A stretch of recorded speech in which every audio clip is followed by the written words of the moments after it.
நேரம் நம்ம போவோம்.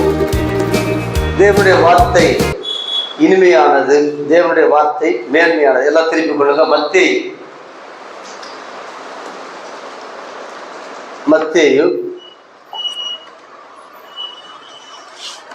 6வது அதிகாரம். வேகமா எடுத்தவங்க வாசிக்கலாம். 19 to 34 வரைக்கும். மத்தேயு 6வது அதிகாரம்.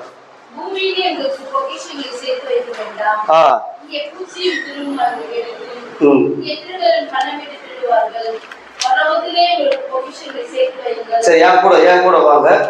அது ரெக்கார்டிங் அதனால நல்லா இருக்கும். மத்தேயு எல்லாம் எடுத்துக்கொள்ளுங்க. ஒருத்தர் லூக்கா 12 எடுங்க. முதல்ல லூக்கா 12. லூக்கா 12ல இயேசு கிறிஸ்து, ஏன் இயேசுவை பற்றி நாம் அதிகம் தியானிக்கிறோன்னா, வானத்திலிருந்து இறங்கி வந்தவர் அவர் தான். பழைய ஏற்பாடு முழுவதும் அவரை பற்றி தான் சொல்லியிருக்குது. நியாயப்பிரமாணம், தீர்க்க தரிசனங்கள், இலக்கியங்கள், பாடல்கள் எல்லாமே இயேசுவை பற்றி தான். அதனால இயேசு சொன்னது ரொம்ப முக்கியம். நான் சொல்லிய என் வார்த்தைகளை கேட்டுன்னு இயேசுவே சொல்றார். என் வார்த்தைகள் அப்படின்றார். பழைய ஏற்பாடு முழுவதும் அவரை பற்றி சொல்லி இருக்குது. ஆனா அவர் என்ன சொல்றார்? கீழே இனிமே நான் சொல்றதை கேளுங்க அப்படின்றார். பழைய ஏற்பாடு தேவை. இயேசுவை அறிந்து கொள்ள ஞானம், அறிவு, புத்தி, தொழில், வேலை, இதை பற்றி கடவுளுடைய உள்ளத்தை அறிஞ்சு கொள்ள இந்த உலகத்துக்குரிய ஒரு உயர்ந்த ரக வாழ்க்கை, கடவுள் சொல்ற ஒரு உயர்ந்த ரக வாழ்க்கை, உலகத்தான் சொல்றது இல்ல, கடவுள் சொல்ற ஒரு உயர்ந்த ரக வாழ்க்கையை அறிஞ்சு கொள்ள பழைய ஏற்பாடு தேவை. கடவுள் என்ன சொல்றார்? தீர்க்காயுசோடு வாழ. பணத்தை பற்றி என்ன சொல்றார்? மக்களோடு எப்படி பழகணும்னு சொல்றார். அதெல்லாம் நீதிமொழிகள் இருக்குது. இப்போ மறுமைக்குரிய வாழ்க்கையை இயேசு சொல்றார். பூமி பிசிக்கல் லைஃப் பழைய ஏற்பாடு, ஸ்பிரிச்சுவல் லைஃப் ஆவிக்குரிய வாழ்க்கை, அதை இயேசு சொல்றார். அப்போ ரெண்டுமே தேவை. இப்ப எறும்பு கிட்ட போய் கத்துக்கன்னு சொல்றார். இது பழைய ஏற்பாடு தேவை. நீ சோம்பலா இருக்கக்கூடாது, குளிர்து, வெயில் அடிக்குது, அல்லது கை வலிக்குது, இடுப்பு வலிக்குதுன்னு சாக்கு போக்கு சொல்லிட்டு நீ ஒரு தொழில் ஆரம்பிப்பதை, ஒரு வேலை ஆரம்பிப்பதை விட்டுட்டேன்னா நீ போய் அடுத்தவங்கிட்ட பிச்சை எடுக்கணும்ன்ற. இப்ப இதுக்கு நமக்கு பழைய ஏற்பாடு தேவை. ஓ அப்படியா, நம்ம ரொம்ப ஜாக்கிரதையா இருக்கணும். மூடன் எல்லாவற்றையும் செலவழித்து போடுகிறான். அப்போ பணத்தை செலவழிக்க கூடாது, பணத்தை சேமிக்கணும், பணத்தை இன்வெஸ்ட் பண்ணணும், பணத்தை கொண்டு பணத்தை சம்பாதி அப்படின்னு பழைய ஏற்பாடு எத்தனையோ வசனம் சொல்லுது. இப்ப இதெல்லாம் நம்ம தெரிஞ்சுக்கிட்டா தான் சமநிலையில் இருப்போம். பெரும்பகுதியான ஊழியர்கள் எதை சொல்லுவாங்கன்னா, ஊழியத்தை பத்தியே மிகைப்படுத்தி பேசுவாங்க, பரலோகத்தை பத்தி பேசுவாங்க, 1000 வருட அரசாட்சியை பத்தி பேசுவாங்க. பேசி பேசி பேசி மக்களுடைய ஒரு பாயிண்ட தான் சொல்லுவாங்க. அடுத்த பாயிண்ட்ல மக்கள் ஒரு சொந்த வீடு இருக்காது, ஒரு 1/4 சென்ட் நிலம் இருக்காது, அதை வாங்கணும்னு எண்ணமே வராது. புதன்கிழமை ஒரு கூட்டம், வெள்ளிக்கிழமை ஒரு கூட்டம், ஞாயிற்றுக்கிழமை ஒரு கூட்டம், அந்த உபவாச கூட்டம், இந்த உபவாச கூட்டம், இப்படியே தான் ஓடுவாங்க. நல்லா இருப்பாங்க ஸ்பிரிச்சுவல்ல. ஆனா பொருளாதாரத்துல நல்ல மனசு திருப்தியா ஒரு சம்பாதனை இருக்கணும், அந்த காசை கொண்டு ஒரு இடத்த வாங்கணும், அந்த எண்ணமே வராது. அதனால்தான் எண்ணங்கள் ரொம்ப முக்கியம். அவன் இருதயத்தின் எண்ணங்கள் எப்படியோ அப்படியே அவன் இருக்கிறான்.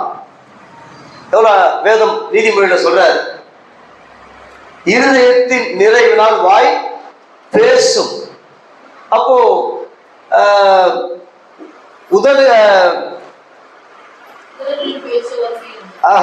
சரி, எடுத்து அது அந்த டாபிக் வரல. என்ன சொல்ல வரனா, எண்ணங்கள் ரொம்ப முக்கியம்.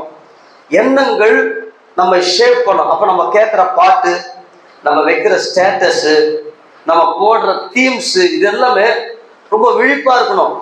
ரொம்ப தரித்திரத்தை பேசுறது, வறுமையை பேசுறது, இல்லாமையை பேசுறது, கொள்ளையை பத்தி பேசுறது, இதுல இருந்தோம்னா அப்படியே தான் போவோம் லைஃப். எண்ணம் மைண்ட் முழுவதும் அதை தான் இருக்கும், அதெல்லாம் நிரம்பி இருக்கும். அப்போ பழைய ஏற்பாட்டுல தாவீது வாழ்க்கை தோல்வியிலிருந்து வெற்றி, யோசேப்பின் வாழ்க்கை ஒரு பரிசுத்தமானவன், ஒன்றும் இல்லாமல் இருந்து பிரைம் மினிஸ்டரா மாறுறான்.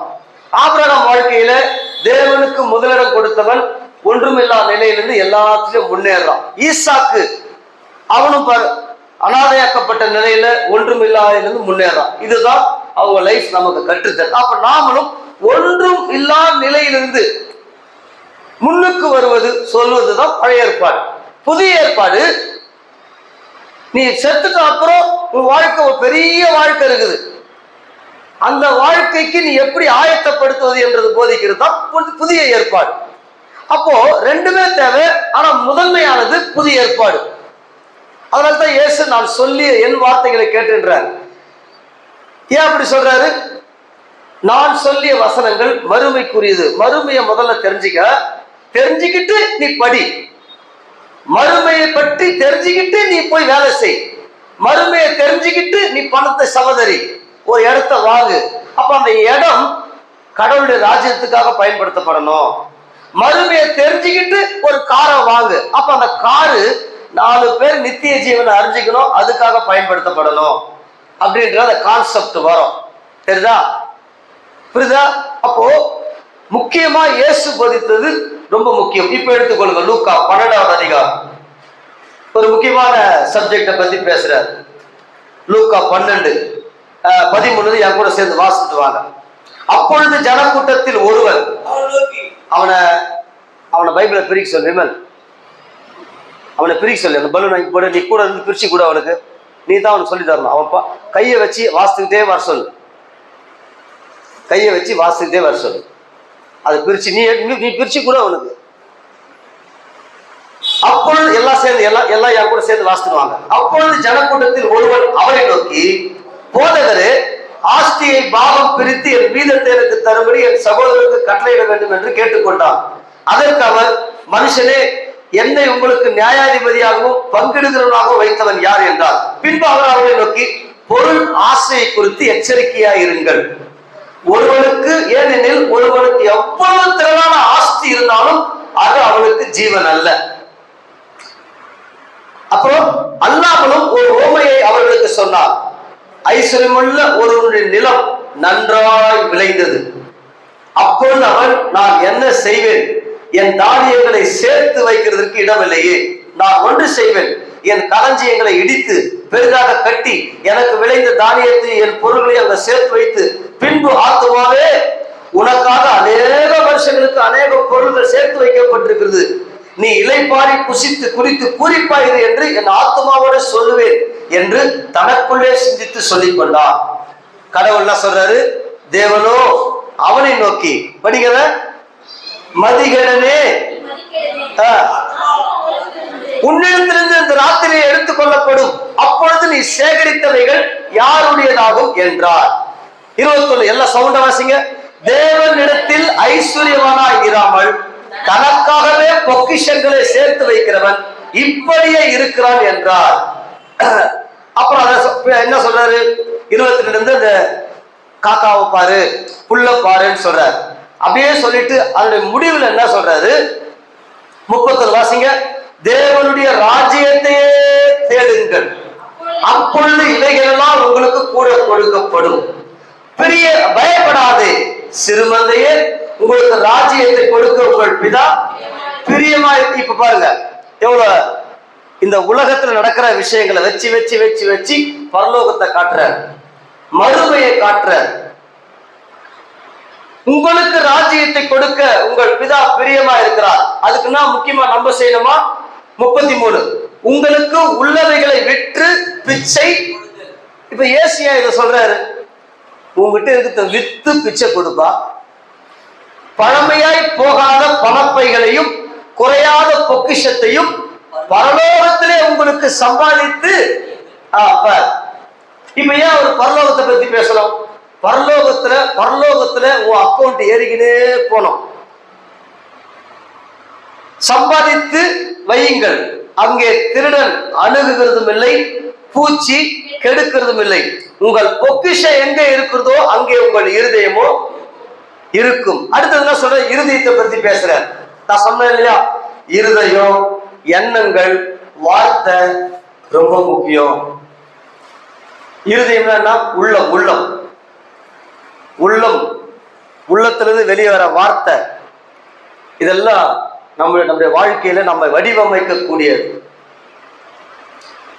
நம்ம வடிவமைக்க கூடாது. அப்போ உங்கள் பொக்கிஷம் எங்கே இருக்கிறதோ அங்கே உங்கள் உள்ளமும் இருக்கும் சொல்லி முடிக்கிறார். இதனுடைய தொடர்ச்சி தான் மத்தேயு 6வது அதிகாரம். இப்ப அப்படியே மத்தேயு 6வது அதிகாரம் எடுங்க. ஒருங்கிணைக்கப்பட்ட சுவிசேஷத்தை வச்சுக்கிட்டு நம்ம புதிய ஏற்பாட நம்ம சுவிசேஷ புஸ்தகங்களை வாசித்தா ரொம்ப பயனா இருக்கும்.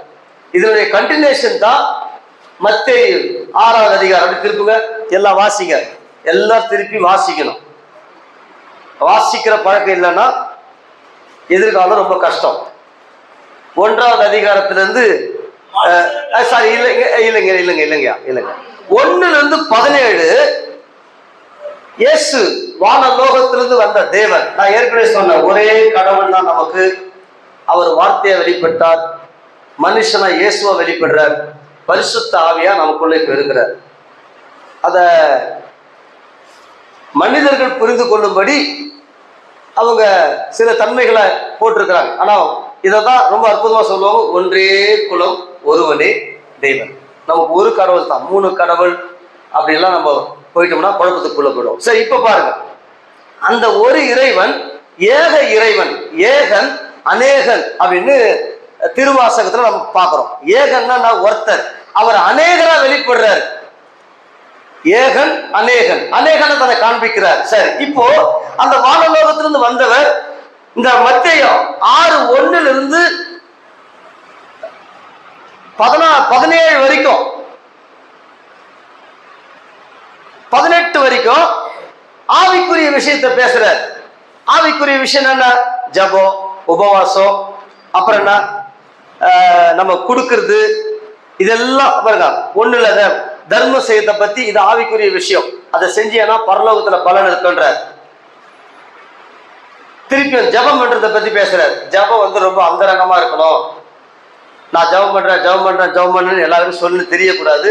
நம்ம ஜபத்தை எல்லாரும் பார்த்து நம்மளை பெரிய ஆவிக்குரியவங்க அப்படின்னு சொல்லக்கூடாத அளவுக்கு நம்ம அந்தரங்கமா ஜபம் பண்ணணும். அதே மாதிரி உபவாசம் கூட, நான் உபவாசிக்கிறேன் ஐயா, 10 நாள் உபவாசம், 12 நாள் உபவாசம், 21 நாள் உபவாசம், 40 நாள் உபவாசம், 40 நாள் உபவாச ஜபம் தேசத்துக்காக, இந்த மாதிரிலாம் தம்பட்டு அடிக்காத. அந்த ரங்கத்துல ஜபம் பண்ணினா கடவுள் வெளியே இருக்கும். இதெல்லாம் ஆவிக்குரிய விஷயம். இப்ப அப்படியே கீழே வர பாருங்க, ஸ்பிரிச்சுவல் டிசிப்ளின், ஆவிக்குரிய ஒழுக்கம் அப்படின்றாங்க. மத்தேயு 6வது அதிகாரம் 1லிருந்து 17 ஸ்பிரிச்சுவல் டிசிப்ளின், ஆவிக்குரிய ஒழுக்கத்தை கற்றுத்தருது. ஒரு இயேசுவை அறிந்து கொண்ட ஒரு மனுஷன் எப்படி ஜெபம் பண்ணணும், எப்படி உபவாசிக்கணும். டிவியில பிரசங்கியார் சொல்றதை கேட்டோம்னா நம்ம இயேசு சொல்லாததை மீறி போயிடும். இயேசு சொல்லாத ஜெப வாழ்க்கை இருக்காது. இயேசு கிட்ட இருந்து கத்துக்கிட்டோம்னா நம்ம ரொம்ப சேஃபா இருப்போம். அதுதான் ஆவிக்குரிய ஒழுக்கன்றாங்க. 1லிருந்து 17 மெட்டீரியல் டிசிப்ளின் 19லிருந்து 34. இந்த 19வது வசனத்திலிருந்து 34வது வசனம் பொருள், கடவுள் நம்ம கொடுக்கிற பணம், பொருள், கல்வி, தொழில், வேலை, இதுல தேவன் ஒரு ஒழுக்கத்தை வச்சிருக்கிறார். அந்த ஒழுக்கத்தை கற்றுக்கொள்றதுதான் 19 to 34 மெட்டீரியல் டிசிப்ளின். நம்ம கிட்ட கொடுக்கப்பட்ட பொருளை பற்றி ஒரு ஒழுக்க நெறிகளிலே அந்த பொருளை பயன்படுத்தணும். அதுக்கு இயேசு போதிக்கிறார். அதனாலதான் வானத்திலிருந்து இறங்கி வந்த தேவன், மாம்சத்தையும் ரத்தத்தையும் உடையவராய் பூமிக்கு வந்த இயேசு சொல்லுவது ரொம்ப முக்கியம். பிதா தான் பெரியவரு, இயேசு சின்னவரு அப்படின்னு நம்ம யோசிக்க கூடாது. அந்த பிதா தான் இயேசுவா வந்திருக்கிறார். அவர் சொல்றாரு, அந்த மெட்டீரியல் டிசிப்ளின், உங்ககிட்ட இருக்கிற பணம், உங்ககிட்ட இருக்கிற பொருள், நீ அதை ஒழுக்கமா எப்படி பயன்படுத்தணும், நன்னெறியில பயன்படுத்தணும். வாசிக்கலாமா? எல்லாம் வாசிங்க, ஒருத்தர் வாசிக்காம இருக்கக்கூடாது. 19லிருந்து பூமியிலே உங்களுக்கு உதடு அசையிலேயே, மனசுல வாசிக்காதீங்க, உதட்ட திறந்து வாசிங்க. பூமியிலே உங்களுக்கு பொக்கிஷங்களை சேர்த்து வைக்க வேண்டாம், இங்கே பூச்சியும் துருவும் அவைகளை கெடுக்கும், இங்கே திருடரும் கண்ணமிட்டு திருடுவார்கள். பரலோகத்திலே உங்களுக்கு பொக்கிஷங்களை சேர்த்து வையுங்கள், அங்கே பூச்சியாவது துருவாவது கெடுக்கிறது இல்லை, அங்கே திருடர் கண்ணமிட்டு திருடுகிறதும் இல்லை. உங்கள் பொக்கிஷம் எங்கே இருக்கிறதோ அங்கே உங்கள் இருதயமும் இருக்கும். 22 கண்ணானது சரீரத்தின் விளக்கா இருக்கிறது. உன் கண் தெளிவா இருந்தால் உன் சரீரம் முழுவதும் வெளிச்சமா இருக்கும். உன் கண் கெட்டதா இருந்தால் உன் சரீரம் முழுவதும் இருளா இருக்கும். இப்படி உன்னிலுள்ள வெளிச்சம் இருளா இருந்தால் அவ்விருள் எவ்வளவு அதிகமா இருக்கும். 24 2 எஜமான்களுக்கு ஊழியம் செய்ய ஒருவனாலும் கூட. ஒருவனை பகைத்து மற்றவனை சிநேகிப்பான், அல்லது ஒருவனை பற்றி கொண்டு மற்றவனை அசட்டை கொள்வான். தேவனுக்கும் உலக பொருளுக்கும் ஊழியம் செய்ய உங்களால் கூடாது. ஆகையால் எண்ணத்தை உண்போம், எண்ணத்தை குடிப்போம் என்று உங்கள் ஜீவனுக்காக, எண்ணத்தை உடுப்போம் என்று உங்கள் சரீரத்துக்காக கவலைப்படாதிருங்கள் சொல்லிட்டு திருப்பி அதே கதை, அதே உண்மை, அதே விஷயத்த சொல்றாரு. லூக்கால வாஸ்தமே, லூக்கா 12 காக்காவை பாரு, காட்டுல இருக்கிற புல்ல பாரு அப்படி சொல்லிட்டு முடிச்சு 33 வசனம் சொல்றாரு. முதலாவது தேவனுடைய ராஜ்யத்தையே அவருடைய நீதியையும் தேடுங்கள், அப்பொழுது இவைகளெல்லாம் உங்களுக்கு கூட கூட கூட கொடுக்கப்படும். இங்கேயும் இந்த மெட்டீரியல் டிசிப்ளின் பத்தி பேசுறார். இதை தெரிஞ்சுக்கிட்டா சந்தோஷமா இருக்கும். இப்ப இதை தெரியலன்னு நினைச்சுக்கீங்களேன், வெறுமனே நான் ஏற்கனவே சொன்னபடி வாலிபர்கள் எல்லாம் பாட்டு, ஆராதனை, அப்புறம் என்னது போய் செய்தி கொடுக்கறது, சாட்சி சொல்றது, எல்லாத்துலயும் ஃபைனா இருப்பாங்க. படிப்பு, வேலை, தொழில் பார்த்தா சொல்ற மாதிரி இருக்காது. உலகத்துல இருக்கிற மனுஷன் படிப்பு, வேலை, தொழில், கவர்மெண்ட் ஜாபு, போஸ்டிங்கு, அதுல எங்கேயோ போறான் இயேசு அறியாதவன். ஆனா இயேசு அறிந்தவர்கள் அதுல ஒண்ணுமே கிடையாது. ஆனா இவங்க நல்லா பாட்டு பாடுவாங்க, நல்லா ஆராதனை பண்ணுவாங்க, போய் ஊரா சாட்சி சொல்லுவாங்க, நான் இப்படி இருந்தேன், எல்லாம் ரைட்டு, எல்லாம் ரைட்டு. வீட்டுல பாக்கெட்ல சொல்ற மாதிரி வாழ்க்கை. அப்ப என்ன நினைப்போங்க, இந்த இயேசு கிட்ட போனா இவர் ஒரு தரித்திரம் பிடிச்ச கடவுள், பாவத்திலிருந்து விடுதலை தராரு. ஆனா என்ன பாருங்க, ஒரு சொந்த வீடுக்கு தான் பாருங்க, ஒரு நல்ல வேலைக்கு தான் பாருங்க, ஒரு நல்ல தொழிலுக்கு தான் பாரு, ஏதோ பைபிள் தூக்கின்னு அன்னக்காவடி மாதிரி சுத்திட்டு இருக்கிறான் அப்படின்ற பேச்சு தான் எல்லா இடத்துலயும் இருக்குது. நாங்க கிராமத்துக்கு போற இடத்துலாம் எங்கேயோ வெளிநாட்டுல இருந்து பணம் வந்துடுச்சு சொல்ல வந்துட்டானுங்க, இவனுக்குலாம் வேலை வெட்டி இல்லப்பா, எவனை வேலைக்கு போக மாட்டானுங்கப்பா, நல்ல தொழில் பண்ண மாட்டானுங்கப்பா, கேட்டு பாருங்க, காசுத்தான் கேட்பானுங்கப்பா, அப்படி அப்பட்டமா சொல்றாங்க. காரணம் என்ன? Material discipline. பொருள் உலகத்தை பற்றி இயேசு சொன்னதை மறைச்சிட்டு அல்லது தெரிஞ்சும் தெரியாம இருந்துட்டு வெறுமனே ஊழியம் ஊழியம் ஊழியம் ஊழியம், ஆத்மா ஆத்மா ஆத்மா ஆத்மா, வெறுமனே உலகம் அழிது இதையே பேசும் பொழுது இந்த மக்கள் பிற்போக்கான எண்ணம் கொண்டவர்களா மாறி, இந்த மைண்டு ஆழ் மனதுல வெறுமனே இந்த பரலோகத்தை பற்றி தான் போய் சேரும். அப்ப இந்த ஆழ் மனது எப்படி இருக்குதோ அப்படிதான் இந்த மனுஷனுடைய வாழ்க்கை இருக்கும். இப்ப அதனாலதான் இயேசு சொல்றாரு, என்ன சொல்றாரு, பூமியிலே உங்களுக்கு பொக்கிஷங்களை சேர்த்து வைக்க. அப்ப என்ன சொல்றாரு, அவர் பொக்கிஷத்தை சேர்த்து வைக்கிறத பத்தி சொல்லல. இப்ப அந்த லூக்கா 12வது அதிகாரத்துல அந்த மனுஷன் விதைச்சான், எவ்வளவு கஷ்டம். ஒரு நிலத்தை உழுது பரம்படிச்சு நாட்டை நட்டு அதை வேலி அடிச்சு பாதுகாத்து ராத்திரி பகல அந்த கழியில உட்கார்ந்து அந்த அந்த அந்த அந்த கதிரை பார்த்து அது வளர்ந்து அதுக்கப்புறம் எடுத்து போய் அறுவடை பண்ணி அதை மூட்டை கட்டி அதை எடுத்து போய் குடோன்ல வைக்கிறதுக்கு எவ்வளவு கடினமான வேலை. இதை எதையுமே கடவுள் தப்புன்னு சொல்ல. அவன் என்ன தம்ம பண்ணிட்டான், இந்த பூமியில என் உழைப்பு தான், என் கஷ்டம் தான், நான் சம்பாரிச்சது தான் அப்படின்னு சொல்லிட்டு கடவுளை மறந்துட்டான். தேவனை, தனக்கு ஜீவனையும் சுவாசத்தையும் கொடுக்கிறவர் அவர்ன்றத மறந்துட்டு வெறுமனே இந்த பணத்துல, வேலையில, தொழில தான் முழு கவனத்தை செலுத்திட்டான். தேவன்னா தேவன், வேலைக்கு ஊழியம் பண்ணா யார் காசு கொடுப்பா, போய் டாக்ஸ் கொடுத்தா யார் காசு தருவா, போய் இயேசுவை பத்தி சொன்னா யார் பணம் தருவா, வேலைக்கு போனாலும் ஒரு 1000 ரூபாய் கிடைக்கும். அந்த மைண்ட் செட்ல இருக்கிற மனுஷனை தான் கடவுள் பேசுறாரு இங்க. அவரு கடவுள் வேலைக்கு விரோதி அல்ல, ஏன்னா அவரே 6 நாள் வேலை செய்யறார். 6 நாள் வேலை செஞ்சு பூரிப்படைந்தார் அப்படின்னு சொல்லுது. மனுஷனுக்கும் அவர் முதல்ல வேலையை தான் கொடுத்தார். பொண்டாட்டி கொடுக்கறதுக்கு முன்னாடி வேலையை கொடுக்கிறார். முதல்ல மனைவியை கொடுக்கறதுக்கு முன்னாடி வேலையை கொடுக்கிறார்.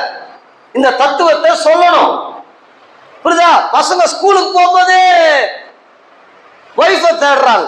ஆனா பைபிள் நான் சொல்றது, நீ முதல்ல நல்லா படிச்சு நல்ல ஒரு வேலையை தேடு, அதுக்கப்புறம் வேலை கிடைச்சிச்சா அதுக்கப்புறம் ஒய்ஃபை பத்தி யோசிச்சு பாரு, கடவுள்கிட்ட ஜெபம் பண்ணு, பெற்றோர்கிட்ட சொல்லு. எப்படி ஸ்டெப் பை ஸ்டெப்பா வைக்கிறார் தேவன். ஒரு நல்ல வேலை. அப்போ இங்க சம்பாதிப்பதோ சேர்த்து வைப்பதோ பிசினஸ் பண்றதையோ கடவுள் விரோதிக்கல. கடவுளை காட்டிலும் பிசினஸ், பணம், பொருள் இதுலயே கவனத்தை வச்சுதான். அவனை பார்த்தா சொல்றாரு, முட்டாள், மதிகேடுனே, ஓடி ஓடி ஓடி சேர்க்கிறிய, தேவனுக்கு முதலிடம் இல்லையே, நீ சேர்த்து வைத்தது யாருடையது ஆகும்? எப்படி லூக்கா சொன்னாரா இல்லையா? எடுங்க, அதை எடுத்து யாருன்னா வாசிங்க. ஏற்கனவே லூக்கா 12ஆம் அதிகாரம் என்ன சொல்றாரு அந்த மனுஷன் கிட்ட?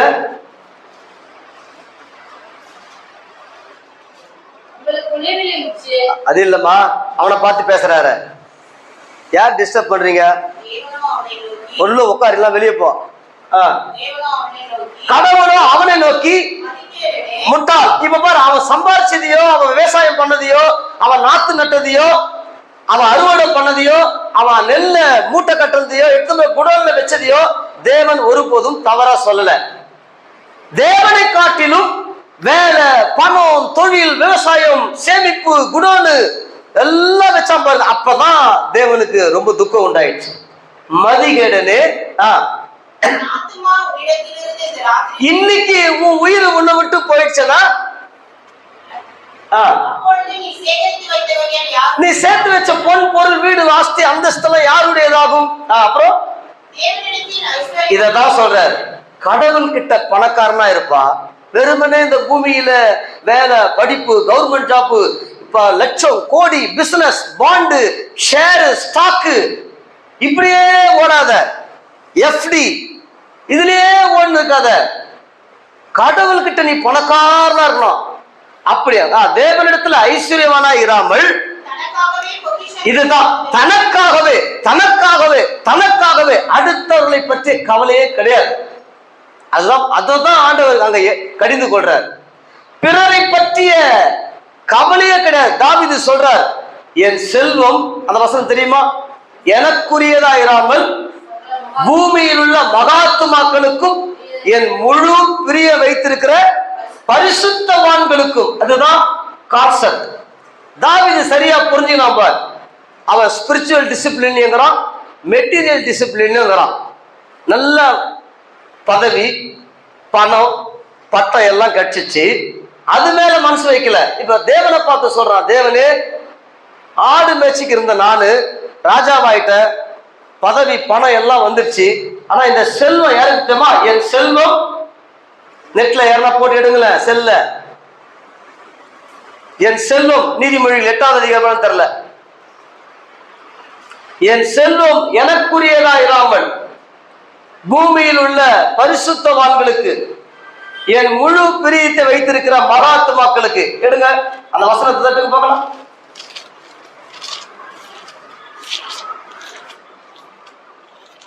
அப்ப நமக்கு படிப்பு தேவையா? ரொம்ப தேவை. பதவி தேவையா? தேவை.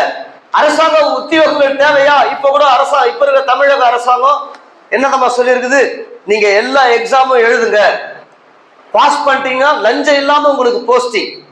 எந்த அமைச்சர்கிட்டயும் நீங்க பணம் கொடுக்க தேவையில்ல, யாருக்கும் சிபாரிசு பண்ண தேவையில்ல, கவர்மெண்ட் நடத்துற எல்லா எக்ஸாமும் எழுதுங்க.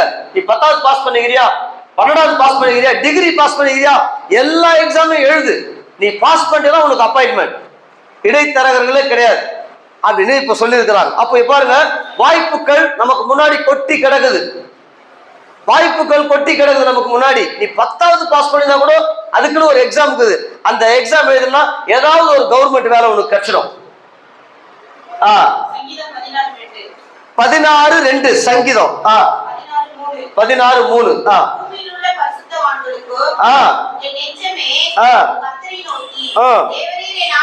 இப்ப பாரு, கடவுள் தான் என் ஆண்டவர், கடவுள் தான் எனக்கு ஞானத்தை கொடுத்தார், என்னை ரட்சித்தார், பாவத்திலிருந்து அக்கிரமத்தில் வாழ்ந்து கொண்டிருந்த என்னை தேடி வந்து ஒரே கடவுளை எனக்கு சொல்லிக் கொடுத்தார். அவருடைய ரத்தம் என் இருதயத்தை கழுவிச்சு, பாவியா வாழ்ந்த பாவத்திலிருந்து விடுதலை கொடுத்தார். அந்த கடவுளை பார்த்து சொல்றான். அடுத்தது, ஆண்டவரே, என் செல்வம், என் படிப்பு, என் தொழில், என் வியாபாரம், எனக்கு கொடுத்த ஜாப், எனக்கு கொடுத்த உத்தியோகங்கள், என் செல்வம் எனக்கு உரியதா இராமல், இதுதான் பூமியில் இருக்கிற பரிசுத்தவான்களுக்கு தான், பரிசுத்தவான்களை கோஷிக்கும்படி தான் கடவுள் எனக்கு ஒரு நல்ல வேலையை கொடுத்திருக்கிறார். லட்சங்களை கொடுக்கிறார், கோடிகளை கொடுக்கிறார். அப்ப இந்த நான் கோட்டீஸ்வரர் அப்படின்னு நாம் மார்த்தட்டிக்கிட்டு என்கிட்ட 100 சவரங்குது, என்கிட்ட அங்க பிளாட் இருக்குது, இங்க இடம் வாங்கி விட்டுறேன் அப்படின்னு தம்பட்டாச்சு மற்றவருடைய இருதயத்தை துக்கப்படுத்த அல்ல, உனக்கு கடவுள் கொடுத்தது பூமியில் உள்ள பரிசுத்தவான்களுக்கு பகிர்ந்து கொடுக்க. அப்புறம் நான் என் முழு பிரியத்தையும் அதான் சொல்ற, எப்படியாவது என் படிப்பின் மூலம், என் தொழிலின் மூலம், என் வியாபாரத்தின் மூலம், எனக்கு கொடுக்கிற பணத்தின் மூலம் ஆத்துமாக்களை நித்திய ஜீவனுக்காக நான் வழி நடத்தணும். மகா ஆத்துமாக்களை, ஒரு காரா ஆத்துமாக்களை அதன் மூலம் கர்த்தர்கிட்ட கொண்டு வரணும். ஒரு வேனா கர்த்தர் ஆத்துமாக்களை, ஒரு பைக்கா ஆத்துமாக்களை கர்த்தர்கிட்ட கொண்டு வரணும். அதுக்காக பயன்படட்டும். அதுல போடுற பெட்ரோலை யோசிக்க கூடாது. உனக்கு உயிரியே கொடுத்திருக்கிறார், பெட்ரோல் யார் போடுவா, கேஸ் யார் போடுவா அப்படிலாம் பிரான்சிஸ் சேவியர் நினைச்சிருந்தாருன்னா, ராபர்ட் டி நோபிலி, பத்திமலை சீகன் பால், வில்லியம் கேரி, அன்னை தெரேசா, சென்ட் தாமஸ் அப்படிலாம் யோசிச்சிருந்தாங்கன்னா மாம்சத்துல இந்தியாவுக்கு இவ்வளோ சிரமம் எடுத்து நற்செய்தி சொல்லி நம்மளை ஆளாக்கி இருக்க மாட்டாங்க. இம்மைக்குரிய விஷயத்தெல்லாம் கணக்கெடுத்துக்கிட்டு அதெல்லாம் பார்த்துக்கிட்டு யோசிச்சிருந்தா. இப்போ இங்க சொல்றாரு, என் பணம் பொருள் எல்லாம் மக்களை நித்திய ஜீவனுக்காக ஆயத்தப்படுத்தணும். அதுக்காக தான் எனக்கு ஞானத்தை கொடுக்கிறார், எனக்கு அறிவை கொடுக்கிறார், எனக்கு வேலையை கொடுக்கிறார், பயன்படுத்த கடவுது அப்படின்றார். அல்லேலூயா. அப்ப என்ன சொல்றாரு பரலோகத்தை? இப்ப தீமோத்தேயு பாருங்களேன், தீமோத்தேயு எடுங்க, தீமோத்தேயு 1 தீமோத்தேயு. இப்போ அவனை பார்த்து சொல்ற என்னன்றாரு, பணம் பணம் பணம் பணம்னு ஓடுறான்பா நிறைய பேரு விசுவாசிங்க. அவனுங்க ஜெபிக்கிறது இல்ல, வேதம் வாசிக்கிறது இல்ல, ரட்சிப்பை இழந்துருவானுங்க போல. இன்னும் கொஞ்ச நாள் போனா மறுபடியும் பழைய பாவத்துக்கே போயிடுவானுங்க போல. ஆத்மா கோட்டை விட்டானுங்க, நித்திய ஜீவனை கோட்டை விட்டானுங்க. நான் ஏற்கனவே சொன்னேன், முதல்ல இருந்து கேட்டா கரெக்டா இருக்கும். ஒரு கூட்டம் ஜபம் உபவாசம், இந்த கூட்டம் எழுப்புதல் கூட்டம், அக்கினி கூட்டம், அபிஷேக கூட்டம், வல்லம கூட்டம் ஓடிங்க கிடக்குது. அந்த கூட்டத்துல பெரும்பகுதியில கூப்பிட்டு, நீ என்னப்பா படிச்சிருக்கிற, இப்ப எங்க வேலை செய்யற? ஐயா கர்த்தர் தாயா கொடுக்குறாரு. ஒரு மார்த்தட்டி, ஐயா நான் ஃபாரஸ்ட் டிபார்ட்மெண்ட்ல ஒரு ஆபீசரா இருக்கிறேன் அப்படின்னு 180 பேர் சொல்ல மாட்டாங்க, ஏதோ 20 பேர் தான் சொல்லுவாங்க. 80 பேரும் ஐயா கடன் ஐயா, ஐயா ஒரு வேலை இல்லையா, ஐயா வாடகை கொடுத்துனுக்குறையா, ஐயா சாப்பிடுறது கூட கஷ்டம்யா. இந்த புலம்பலை தான் பாக்குறோம். ஏன்னா இந்த மெட்டீரியல் டிசிப்ளின் இல்ல. இந்த பொருள் உலகத்துல நான் என்னவா இருக்கணும்னு கடவுள் விரும்புறாரு, நான் என்ன செய்யணும்னு கடவுள் விரும்புறாரு. அப்படி கேட்கறது கிடையாது. வெறும் ஜபம் உபவாசம் எழுப்புதல் கூட்டம் அக்கினி கூட்டம் அபிஷேக கூட்டம் இப்படியே ஓடுறது இல்லைன்னா பணம் பணம் பணம் பணம் பொருள் தொழில் இப்படியே ஓடுறது. இதை ரெண்டத்தையும் தவறுன்னு சொல்லிதான் இங்க கடவுள் சொல்றாரு. ஸ்பிரிச்சுவல் டிசிப்ளின், ஆவிக்குரிய ஒழுக்கம் இருக்கணும்பா. அததான் சொல்றாரு. இந்த 6வது அதிகாரம் 1ல இருந்து எத்தனை வசனம், 18 வசனம் ஆவிக்குரிய ஒழுக்கத்தை பத்தி பேசுறாரு. நீ ஜெபிக்கணும், நீ உபவாசிக்கணும், நீ தான தர்மம் பண்ணணும், இதெல்லாம் சொல்லி தர. 19ல இருந்து 34 வரைக்கும் உன் பணம் எதுக்கு, உன் படிப்பு எதுக்கு, உன் தொழில் எதுக்கு, உன் பார்வை எப்படி இருக்கணும், அந்த டிசிப்ளினை சொல்லி தரார். 2 டிசிப்ளினும் நமக்கு தேவை. 2 டிசிப்ளினும் இயேசு நமக்கு கத்து தரார். இத மனசுல பதிய வச்சா வாழ்க்கை சந்தோஷமா இருக்கும். இத 2த்தையும் பதிய வைக்கணும். இல்லைன்னு வச்சுக்கல, நிறைய பேர் பார்த்திருக்கிற சர்ச்சி சர்ச்சி சர்ச்சின்னு எப்ப பார்த்தாலும் சர்ச்சில் உட்காருவாங்க. ஏன் சொல்லு, வீட்டுல விரும்பினதை சாப்பிட காசு இல்லை, வீட்டுல விரும்பினதை போட துணி இல்ல, விரும்பின ஒரு இடத்துல போய் நிம்மதியா உட்கார முடியல. அதனால எப்படிதான் அந்த கூட்டத்துக்கு ஓடிடணும், அந்த ஜபத்துக்கு ஓடிடணும், அந்த இடத்துக்கு ஓடினு ஒரு பிற்போக்கா இருக்கிறாங்க மக்கள்.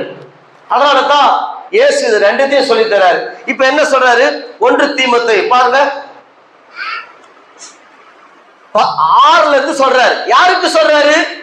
கடவுளை முதன்மையா வைக்காம அந்த மதிகேடனை போல, அந்த முட்டாளை போல எப்ப பார்த்தாலும் business business business business business போய் நல்லா வந்துச்சு பிசினஸ். என் கஷ்டம் தான் இதை கொடுத்தது, எவன் எனக்கு உதவி செஞ்சான், நான் கஷ்டப்போது எவன் எனக்கு கொடுத்தான்? யார் எனக்கு கொடுத்தது? நீ யாருக்கு கொடுத்த அப்படின்னு திருப்பி மக்கள் கேட்பாங்க. நீ யாருக்கு கொடுத்துருக்குற? யார் எனக்கு உதவியா இருந்தா? அதனால பணம் தாங்க முக்கியம். சர்ச்சுக்கு போயிட்டா பணம் வந்துருமா? இயேசுவை பற்றி இயேசு கோயிலுக்கு போயிட்டா பணம் வருமா அப்படின்னு பேசுற ஆட்களை பார்த்து பேசுறாரு. அவங்க என்ன சொல்றாரு? 6வது வசனம், 1 தீமோத்தேயு 6வது அதிகாரம் 6வது வசனம். போதும் என்கிற மனதுடனே கூடிய தேவ பக்தியே. 6 நாள் வேலை செஞ்சியா, தொழில் பண்ணியா, சந்தோஷப்படு. 7வது நாள், வாரத்தின் முதல் நாள் சபைக்கு வந்து கரங்களை உயர்த்தி, இறைவா போகும் பொழுது வரும் பொழுது பாதுகாத்தீர், வேலை செய்யும் பொழுது ஞானம் கொடுத்தீர், மனித தயவு கிடைத்தது, தேவ கிருபை கிடைத்தது, எல்லா நிலையிலும் என் கூட இருந்தீர், உமக்கு நன்றி. இதுதான் சொல்றாரு, போதும் என்கிற மனசு. 6 நாள் வேலை செஞ்சு 7வது நாளும் பேக தூக்குனியனா நீ தேவனை அசட்ட பண்ற. பணம் தான் உனக்கு கடவுள். அதுக்குதான் சொல்ற, அவங்களுக்கு தான் சொல்ற. அதாவது எமர்ஜென்சி. நான் சொல்றது சிந்தனையை பேசுறேன். சண்டே வேலைக்கு போறவங்களை பத்தி பேசல. உடனே அப்படி நினைச்சு கூடாது, சண்டே வேலைக்கு போறவங்க எல்லாம் கடவுள் சபிக்கிறாரா அப்படின்னு போயிடக்கூடாது. சிந்தனை தான். கண்டிப்பா வந்தே ஆகணும், கண்டிப்பா முடிச்சே ஆகணும், வேற வழியே இல்லை அப்படிலாம் போறாங்க சண்டே. அவங்கள பத்தி கடவுள் சொல்லல. அது கண்டிப்பா போனோம், அந்த வேலையை முடிக்கணும். வேணுன்ட்டு ஆவி செத்து போய், ஆத்துமா செத்து போய், என்னடா சர்ச்சி, அந்த செத்து போற ஆத்துமாக்கள், பின்வாங்கிற ஆத்துமாக்களை பத்தா சொல்றாரு. நீ இப்படியே இருந்தீன்னா மறுபடியும் உன்கிட்ட இருந்து போன பேய், குடிகார பேய் உனக்குள்ள வந்துச்சுன்னா நீ குடிகாரனா மாறிடுவ. ஒருவேளை வேசித்தன ஆவிக்கு நீ அடிமைப்பட்டு அது உன்னை விட்டு போயிருந்ததுன்னா அந்த வேசித்தன ஆவி மறுபடியும் உனக்குள்ளே வந்துடும். அடப்பாவி, ஞாயிற்றுக்கிழமை ஒரு நாள் ஆண்டவரை போய் ஸ்தோத்திரம் பண்ணு, பரிசுத்தமாக சிந்தனை சுத்திகரிக்கப்படும், ஆவி ஆத்மா சுத்திகரிக்கப்படும், தேவனுக்கு நன்றி செலுத்து. 6 நாள் கடவுளை அசட பண்ணிட்டு வேலைக்கு ஓடுறிய, வீட்டுல தூங்கி நிற்கிறிய, இது எவ்வளவு பெரிய அபத்தம். அப்ப உனக்கு தேவனா பணமா? யார் உனக்கு கடவுள்? அதுக்குதான் அந்த வசனத்தை சொல்றாரு. தேவன் உனக்கு கடவுளா? ஜீவன் உள்ள தேவன் இல்ல பணம் உனக்கு கடவுளா? அது சொல்லிட்டு சொல்றாரு, போதும். 6வது வசனம் வாசிங்க. போதும் என்கிற மனதுடனே கூடிய தேவ பக்தியே. அதுதான் பெனிஃபிட் என்றார். பெனிஃபிட், பெனிஃபிட் நவா பெனிஃபிட். உலகத்திலே நாம் ஒன்றும் கொண்டு வந்ததும் இல்லை, தெளிவுபடுத்துறாரு பாரு. உன் படிப்பு, உன் வேலை, தொழில் எல்லாம் கடவுளுக்கு கீழே தான் இருக்கணும், கடவுளுக்கு மேல இருக்கக்கூடாது. ஒன்னும் கொண்டு வரல, ஒன்னும் கொண்டு போவதில்ல. 8, உண்ணவும் உடுக்கவும் நமக்கு உண்டா இருந்தால் அது போதும் என்று இருக்க கடவுள். இன்னைக்கு சாப்பாடை கொடுத்திருக்கிறார், உடைய கொடுத்திருக்கிறார். இன்னைக்கு அவருடைய சித்தத்துல நீ செய்யணும். அவர் அசட்டை பண்ணிட்டு உன் சொந்த வழியில ஓடுறியே, அதான் சொல்றாரு. அப்புறம் பாரு 9, ஐஸ்வர்யவான்களாக விரும்புகிறவர்கள். எப்படி கடவுள் ஐஸ்வர்யவான் ஆகிறதுக்குரிய வழிய வேதத்துல சொல்லி இருக்கிறார். இதெல்லாம் தமிழ் டிரான்ஸ்லேஷன் கொஞ்சம் மாறி இருக்குதுங்க. எபிரேயர்லயோ மற்ற டிரான்ஸ்லேஷன்லயோ வேற விதமா சொல்லப்படுது.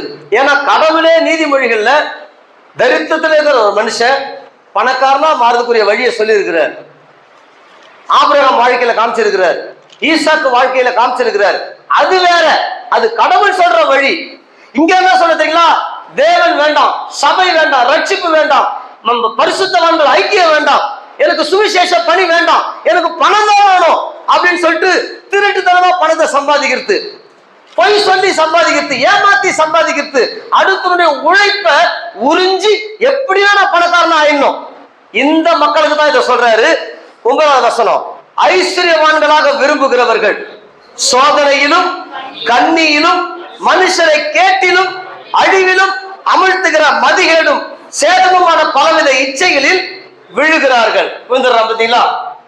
நான் ஏற்கனவே சொன்னேன், சாப்பாடு கூட கஷ்டப்பட்டிருந்த ஒரு தம்பி, கடவுள் ஒண்ணுமே தெரியாது, சர்ச்சைக்கு வந்தாரு, அவனை ரட்சித்தாரு, ரட்சித்து அவனை மாத்திட்டாரு.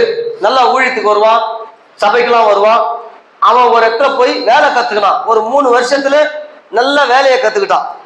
ஒரு கைத்தொழில ஒரு நாளைக்கு போனா 1200 ரூபாய் சம்பாதிக்கலாம். அந்த லெவலுக்கு கடவுள் அவனை உயர்த்திட்டார். பணம் சேர சேர ஜபம் போச்சு, சபை போச்சு, ஊழியம் போச்சு. அப்படியே சைடு வாங்க ஆரம்பிச்சான். நல்லா சாப்பிட்டு, காலைல பிரியாணி, மத்தியானம் பிரியாணி, நைட்டு பிரியாணி, சாயங்காலம் போய் நல்லா வெளுத்து கட்டுறது, அதெல்லாம் கூட தப்பு இல்லைன்றார் ஆண்டவர். ஆனா நேரத்தமாச்சு கொஞ்ச நாள்ல அப்படியே ஃப்ரெண்ட்ஸு கூட போய் பீர் அடிக்க ஆரம்பிச்சான், பிராண்டி அடிக்க ஆரம்பிச்சான். இப்ப அவரே ஒயின் ஷாப்புக்கு போறாரு. இததான் சொல்றாரு கடவுள் தப்புன்னு. என்ன சொல்றாரு? ஐஸ்வர்யவான்களாக விரும்புகிறவர்கள் சோதனையிலும் கண்ணியிலும் மனுஷரை கேட்டிலும், இவன் மட்டும் கடல, இவன் கொடுக்கிற 4 பேரை கெடுத்து விடுறான். மனுஷரை கேட்டிலும் அழிவிலும் அமிழ்த்துகிற மதிகேடும் சேதமுமான பலவித இச்சைகளிலும் விழுகிறார்கள். 10 பண ஆசை. இதெல்லாம் சொல்றார். பண ஆசை எல்லா தீமைக்கும் வேறா இருக்கிறது. சிலர் அதை இச்சித்து ஃபர்ஸ்ட் எங்க போயிடுறாங்க? பரிசுத்தவங்க ஐக்கியத்தை விட்டுருவாங்க, விசுவாசத்தை விட்டுடுவாங்க. என்ன ஜபம், என்ன கோயில், என்ன ஊழியம், இயேசுநாதரை தேடி என்னத்தை கொடுத்துட்டாரு, இப்படி பேச ஆரம்பிப்பாங்க. நீ ரட்சிக்கப்பட்டதே அவருடைய கிருபை. விட முடியாத பாவ வினையிலிருந்து அவர் ரத்தத்தால் நம்மளை விடுதலாக்கினாரு, அதுவே பெரிய கிருபை. ஆனா அந்த இயேசுநாதரை பார்த்து கோயிலுக்கு போயிட்டா பணம் வந்துருமா, அவரை தேட்டா பணம் வந்துருமா அப்படின்லாம் ரொம்ப துணிகரமா பேசுவாங்க. விசுவாசத்தை விட்டு வழுவி அநேக வேதனைகளாலே, வாசிங்க, படிங்கப்பா தம்பியா, வசனம் படிங்க. அநேக வேதனைகளாலே, அங்க அதான் பாயிண்ட். நீ ஓடுற பத்தியா பணம் பணம் பணம், தேவன் உனக்கு கடவுள் இல்ல, உன் பணம் தான் உனக்கு கடவுள். ஓடுற பத்தியா, அங்கேயே உனக்கு வேதனைகள் பெருகிடும். அநேக, ஒரு வேதனை இல்ல, அநேக வேதனைகள், அநேக வேதனைகளாலே தங்களை உருவ குத்தி கொண்டிருக்கிறார்கள். 11 நீயோ தேவனுடைய மனுஷனே எவைகளை விட்டு ஓடி, பணம் பணம் பணம் பணம்ட்டு 24 மணி நேரம் பணத்தை பத்தியே பேசுவாங்க, 24 மணி நேரம் பொருளை பத்தியே பேசுவாங்க, 20 மணி நேரம் தான் வாங்கின கோல்டை பத்தி பேசுவாங்க, தான் வாங்கின வீட்டை பத்தி பேசுவாங்க, தான் வாங்கின காரை பத்தி பேசுவாங்க, தான் வாங்கின ஷூவை பத்தி பேசுவாங்க. இயேசுவை பத்தி வாயை திறக்கவே மாட்டாங்க. அததான் சொல்றாரு தப்பு. நீங்க இயேசு ரட்சிப்பு, பரலோகம், பரிசுத்தர், அவர் விடுவிக்கிறவர், அவர் எனக்கு கொடுத்த கல்வி, அறிவு, ஞானத்தை கொண்டு நான் நற்செய்தி பணியாற்றி அவருக்கென்று ஒரு ஃப்ரெண்ட்ஷிப்பை, மக்களை ஃப்ரெண்ட்ஷிப்பா மாத்தி அவங்களை கிறிஸ்துவுக்குள்ள கொண்டு வருவேன். இந்த கான்செப்டே அங்க இருக்காது. பணம் பணம் பணம் பணம், நகை வாங்குறது, நட்டு வாங்குறது, இடத்த வாங்குறது, இதுல போற கிறிஸ்தவனை தான் சொல்றாரு அவர். இதெல்லாம் தேவைத்தான்ப்பா. அதுக்கு முன்னாடி இயேசுவுக்கு நீ என்ன செய்யற? இயேசு உன் கடவுளா இருந்தா அவருடைய சமூகத்துல ஜெபிப்ப, உபவாசிப்ப, அழிந்து போகிற ஆத்துமாக்கள் மேல கரிசனை கொண்டு அவரை போய் 4 பேருக்கு வாயை திறந்து சொல்லுவ. இதை செய்யாத நீ, பணம் தான் உனக்கு கடவுள். அதான் சொல்றாரு. நீயோ தேவனுடைய மனுஷனே. எப்படி சொல்லு ஜெஸ்ரன், சொல்லு, நான் தேவனுடைய மனுஷன். நான் யாரு? நான் அரசியல்வாதி கிடையாது, தேவ மனுஷன். நான் தேவ மனுஷன். நான் உலக சினிமா நடிகன் கிடையாது, நான் தேவ மனுஷன். தேவ மனுஷன் நான். என்னுடைய கல்வி, தொழில், வேலை எல்லாம் பிறருக்காக, தாவீது சொல்றது போல மகாத்து மக்களுக்காக, பரிசுத்தவான்களுக்காக. நீயோ, வாசிங்க 11, நீயோ தேவனுடைய மனுஷனே இவைகளை விட்டோடி நீதியையும் தேவ பக்தியையும் விசுவாசத்தையும் அன்பையும் பொறுமையையும் சாந்த குணத்தையும் அடையும்படி நாடு. எப்படி அவைகளை இந்த நாட்டம் வரணும். தாழ்மையில, சாந்த குணத்துல, அமைதியில. உலகத்தான் தாறுமாறா பேசுவான், அவன்கிட்ட அன்பு செலுத்தி அவனை கூப்பிட்டு உட்கார வச்சு நற்செய்தியை சொல்லி அவனுக்கு இயேசுதான் ஆண்டவர்னு காண்பிக்கக்கூடிய அந்த மனப்பக்குவம் நமக்கு இல்லை. நான் ஜெபம் பண்றேன், நான் உபவாசிக்கிறேன், நான் வீட்டுல இருக்கிறேன், நான் போறேன், நான் வரேன்னா அது சுயநலமான கிறிஸ்தவ வாழ்க்கை. அந்த கிறிஸ்தவ வாழ்க்கை தேவனுக்கு அருவருப்பு. இயேசு கேட்பார், உனக்காக நீ ஜெபம் பண்ண, உனக்காக உபவாசிச்ச, உனக்காக நீ சர்ச்சைக்கு போன, அதனால என் ராஜ்யத்துக்கு என்ன பயன்? கேட்பாரா? கேட்க மாட்டாரா? அததான் சொல்றாரு, உங்களுக்கு உள்ளவைகளை விற்று பிச்சை கொடுங்கள். வெளியே போய் உன் பணத்தை கொண்டு மக்களை சகோதரி. அந்த வசனத்தை வாசிங்க. லூக்கா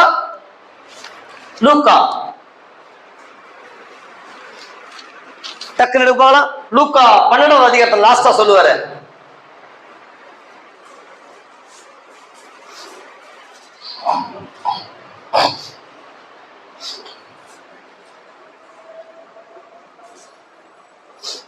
இந்த மொழியில உங்களுக்கு உள்ளவைகளை விற்று 31 பாருங்க. நானே எடுத்துரும் போலியா? இப்பதானே வாசிச்சீங்க நோட்டு. இப்ப வாசி. இதுதான் சொல்றேன், உனக்கு கொடுத்த கல்வி, அறிவு, ஞானம், புத்தி, இதெல்லாம் பணம்லாம் எதுக்கு தெரியுமா? நீயே தின்னுட்டு, நீயே பாட்டு பாடிக்கின்னு, நீயே ஜெபம் பண்ணிக்கின்னு, நீயே வீட்டுல உட்காந்து, நீயே சர்ச்சைக்கு போய்க்கின்னு, நீயே வந்துக்கிட்டு வெளியில பக்கத்து வீட்டுல இருக்கிற சோறு தின்னானா ஐயோ அந்த குடும்பம் நாசமா போகுது. அந்த குடும்பத்துக்குள்ள போய் அன்பு செலுத்தி ஏதாவது செஞ்சு அவங்களுக்கு இயேசுவை பத்தி சொல்லி, இயேசுவை பிடிச்சிக்குமா, இயேசுவை உள்ளத்துல ரட்சகரை ஏற்றுக்க, அவர் மட்டும்தான் வாழ்க்கையை மாத்துவார்னு வாயை திறந்து சொல்றோமா? அதுக்குதான் சொல்றார், உங்களுக்கு உள்ளவைகளை விற்று பிச்சை. அதுக்கு அர்த்தம்னா இல்லாதவனை போய் பார்த்து உங்ககிட்ட இருந்து அவனுக்கு உதவி செய். அதுதான் அர்த்தம். இருக்கிறதுலாம் வித்து குத்துறன்னு சொல்ல இயேசு. எப்ரே கமெண்ட்ரிஸ படிக்கணும். அதுக்குதான் கமெண்ட்ரிஸ்ல என்ன இயேசு கிறிஸ்துனா எல்லாத்தையும் வித்து குத்துற சொல்றாரு. அப்படியாப்பட்ட கடவுள்லாம் எனக்கு தேவையில்ல. அவன் சோம்பேறியா உட்காந்துப்பான், நான் உழைச்சதை குத்துணுமா அப்படின்னு பேசுறாங்க. வாஸ்தவமான பேச்சு. ஆனா இயேசு இந்த வசனத்தை அப்படி சொல்லல. உங்ககிட்ட இருக்குல்ல 2 பைக் வச்சுங்கிற, 3 பைக் வச்சுங்கிற, 3 பெட் வச்சுங்கிற, 3 ஃபேன் வச்சுங்கிற, 3 சைக்கிள் வச்சுங்கிற, எதுக்கு 2 சைக்கிள் சும்மா இருக்குது? அதை வித்து ஏழைகளுக்கு ஏதாவது கூட. அந்த கண்ணோட்டத்துல பேசுறாரு இயேசு. இருக்குதெல்லாம் வித்துட்டு நீ அன்னக்காவடியா சுத்துன்னு சொல்றது இயேசு பழக்கம் அல்ல. இயேசு அவ்வளோ ஒரு பிற்போக்கான புத்தியாளர் கிடையாது. அப்ப என்ன சொல்றாரு? உங்களுக்கு உள்ளவைகளை விற்று பிச்சை கொடுங்கள். பழமையாய் போகாத பணப்பைகளையும் குறையாத பொக்கிஷத்தையும் பரலோகத்திலே உங்களுக்கு அங்க சம்பாதித்து வைகின்றார். இது யாரு பார்த்து சொல்றாரு? பணக்காரங்களை பார்த்து சொல்றாரு. அங்க இருக்கிற சாதாரண மக்களும் பார்த்து எல்லாருக்குரிய வசனம் இது. இது எனக்கு இல்லைங்க, நானே ஏழைங்க, நானே கஷ்டப்பட்டு கிடக்குறேன், நானே 20,000 வாங்குறேன் அப்படின்லாம் சாக்கு போக்கு சொல்லக்கூடாது. அந்த 20,000 ஏதாவது கடவுளுக்குரியதை போய் ஏழைகளுக்கு செஞ்சு சுவிசேஷம் சொல்லி அவங்களை நித்திய ஜீவனுக்கு நேரா வழி நடத்தணும். அப்பதான் அந்த 20,000 40,000 மாறும். இப்ப சொல்றாரு, அங்க உன் அக்கௌண்ட்ல என்னப்பா இருக்குது யோசிங்கன்றார். எல்லாரையும் பார்த்து சொல்றாரு. இது பாஸ்டருக்கு சொல்லப்பட்ட வசனம் இல்ல. ரட்சிக்கப்பட்ட ஒவ்வொரு மனிதனும் நீ அங்க போனேன்னா அங்க ஒண்ணுமே காரி துப்ப மாட்டார் கடவுள். உனக்காக ரத்தத்தையே கொடுத்தனே, நிர்வாண கோலமானனே, அந்த கேடு அடைந்தனே, நீ ஞாயிற்றுக்கிழமை சர்ச்சைக்கு போயிட்டு வரதுக்கோ, நீ பாட்டு பாடுறதுக்கோ, நீ சம்பாதிப்பதற்குமா நானும் உனக்கு தேவை? உன்னிடத்துல கொடுக்கப்பட்ட பொருளை கொண்டு நீ என் ராஜ்யத்துக்காக என்ன செய்தாய்? இதுதான் பர்போஸ் ட்ரிவன் லைஃப், நோக்கத்தால் நடத்தப்படுற வாழ்க்கை. ஒவ்வொரு கிறிஸ்தவனும் செஞ்சுக்கணும். இப்ப பாருங்களேன், கிட்டத்தட்ட எத்தனையோ முதல் தலைமுறை கிறிஸ்தவர்கள் ரொம்ப ஏழ்மையா இருப்பாங்க. அந்த ஏழ்மையில அவங்க ரட்சிக்கப்பட்டிருப்பாங்க. அவங்க பிள்ளைங்க எல்லாம் படிச்சுட்டாங்க, எல்லாம் advocate, doctor, engineer, America, Australia, London. அவ்வளவுதான், முடிஞ்சு போச்சு. அதோட முடிஞ்சு போச்சு. அதோட ஜபம், உபவாசம், கூட்டம் எல்லாம் சர்ச்சோட முடிஞ்சு போச்சு. அவங்க அந்த டாக்டர் பணத்தை கொண்டு, தொழிலை கொண்டு வெளியே போய் என்ன பண்றாருன்னு பாத்தீங்கன்னா ஒண்ணுமே கிடையாது. 190 பேர் அப்படித்தான் ஏறாங்க. பணம், பொருள், பதவி கிடைச்சதோ நான் போய் சுவிசேஷம் சொல்றதா, நான் போய் அந்த வீட்டுக்கு போறதா, நான் போய் அவங்கள பாக்குறதா, இந்த பெருமையிலேயே விழுந்து போனாங்க. அவங்கள பார்த்துதான் சொல்றாரு, மதிகேடனே, உங்க அப்பா எப்படி ஜெபம் பண்ணார், எப்படி உபவாசித்தார், நீ எந்த நிலையில இருந்த? பக்கத்து வீட்டுல போய் படிச்சு நிந்தியே, உன் வீட்டுல விளக்கு இல்லாம. இன்னைக்கு டாக்டர் ஆயிட்ட, இன்ஜினியர் ஆயிட்ட, ஆஸ்திரேலியாவில் வாழ்ற, அமெரிக்காவில் வாழ்ற, லண்டன்ல சொந்த வீடு வாங்கி இருக்கிற, இந்த பணத்தை கொண்டு என் ராஜ்யத்துக்காக நீ என்ன செய்யற? அதுக்குதான் இந்த வசனத்தை சொல்றாரு அவர். இந்த லூக்கா 12வது அதிகாரம், மத்தேயு 6வது அதிகாரம், இது ரெண்டுத்தையும் கிளிக் பண்ணி படிக்கணும். ஒருங்கிணைக்கப்பட்ட சுவிசேஷத்துல அண்ணன் ஜான் மனோகர் அழகா சொல்லி இருக்கிறார். லூக்கா 12வது அதிகாரத்தையும் மத்தேயு 6வது அதிகாரத்தையும் ஒரு சேர வாசித்தா தான் ஒரு உண்மையான பொருள் கிடைக்கும். இல்லைன்னு வச்சுக்கல, ஒரு பக்கம் ஓடிடுவோம். ஜப ஜப ஜப ஜப ஊழியம் ஊழியம், வக்கீல் பச்சா பொய் சொல்லணுமா அப்படின்னு பாஸ்டரே சொல்லுவார். ஆமா வக்கீல் பச்சா பொய் சொல்லணும், வக்கீல் தொழிலை விட்டுரு. இன்ஜினியரா, இன்ஜினியர் பட்ட நிறைய கொள்ளாடிக்கணுமா, ஆமா இன்ஜினியர், டாக்டரா நிறைய போய் சொல்லணும், இப்படி முற்போக்கா போட்டு அப்பனா செய்யணும், நீ ஊழியம் செய்யணும். அவ்வளவுதான். ஊழியம் செஞ்சு செஞ்சு அந்த சபையோ அந்த பாஸ்டரவனா பெரிய ஆளா இருப்பாங்க. சபைக்கு போன அந்த வாலிபர்கள் 10ஆம் கிளாஸ் 12ஆம் கிளாஸ் டிகிரி ஃபெயிலு, ஒரு தொழில் கிடையாது, ஒரு எலக்ட்ரிக்கலை பத்தி தெரியாது, எலக்ட்ரானிக்ஸை பத்தி தெரியாது, ஒரு கம்ப்யூட்டரை பத்தி தெரியாது, ஒரு ஃபுட் டெக்னாலஜி பத்தி தெரியாது, ஃபேஷன் டெக்னாலஜி பத்தி தெரியாது, ஒரு கவர்மெண்ட் ஜாப் எதுவுமே தெரியாது. நல்லா ஜெபம் பண்ணுவாங்க, நல்லா உபவாசிப்பாங்க அப்படின்னு அந்த பேரு மட்டும்தான் இருக்கும். அதை வச்சு ஒண்ணுமே பண்ண முடியாது. ஆனா இவரு 100 பேர் வந்து நல்லா ஓடி ஓடி உழைச்சி பாட்டு பாடி ஜெபம் பண்ணி எங்கேயோ இருப்பார். 90% சபை அப்படிதான் இருக்கு, 90% பாஸ்டர்கள் அப்படிதான் இருக்கிறாங்க. ஐயாவும் நாங்களும் தான் சத்தியத்தை பேசி, ஆனா பரலோகத்துல எங்களுக்கு பொக்கிஷம் அதிகமா இருக்கு.